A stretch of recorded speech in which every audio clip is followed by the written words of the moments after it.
નમસ્કાર મિત્રો, વિડીયોમાં તમારું સ્વાગત છે। જી હા મિત્રો, અત્યારે હાલ મોટા ને મહત્વના સમાચાર સામે આવી રહ્યા છે। તો મિત્રો, સમાચારમાં વાત કરીએ તો રાજકોટમાં તારીખ 21 ના મનપા આરોગ્ય વિભાગ દ્વારા ડોર ટુ ડોર કામગીરી દરમિયાન રોગચાળાના આંકડાઓમાં બહાર આવ્યા છે, જેમાં પ્રાણીજન્ય રોગચાળામાં ફરી એક વખત ઉછાળો આવતા ઝાડા ઉલટીના કેસ 324 કેસ નોંધાયા હતા, તેમજ મચ્છરજન્ય રોગચાળાના કારણે પણ તાવ અને ડેન્ગ્યુના દર્દીમાં વધારો જોવા મળી રહ્યો છે।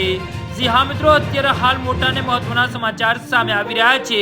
પ્રાણીજન્ય અને મચ્છરજન્ય રોગચાળા દ્વારા ઉભા થતા જાહેર આરોગ્ય પડકારને પહોંચી વળવા માટે રાજકોટ નગરપાલિકા દ્વારા તમામ સ્તરે ઘનિષ્ઠ પ્રયાસો કરી રહ્યા છે। વાહક નિયંત્રણની કામગીરી હેઠળ તારીખ 14/7/2025 થી 20/7/2025 દરમિયાન પોરાનાશક કામગીરી હેઠળ 40,070 ઘરોમાં પોરાનાશક કામગીરી કરવામાં આવેલ છે તથા ફિલ્ડ વર્કરો દ્વારા 669 ઘરોમાં ફોગિંગ કામગીરી કરેલ છે। જી હા મિત્રો, અત્યારે હાલ મોટા અને મહત્વના સમાચાર સામે આવી રહ્યા છે। મચ્છરની ઘનતા વધુ હોય તેવા વિસ્તારોમાં વ્હીકલ માઉન્ટેડ ફોગિંગ મશીન અને ફોગિંગ કામગીરી કરવામાં આવે છે તથા સંવેદનશીલ સોસાયટી, મુખ્ય મંદિરો, બગીચા, ખુલ્લા પ્લોટ, સરકારી શાળાઓ, જાહેર રસ્તાઓ, વધુ માનવ સમુદાય એકઠો થાય તેવો તમામ વિસ્તારમાં ફોગિંગ કામગીરી હેઠળ આવરી લેવામાં આવેલ છે।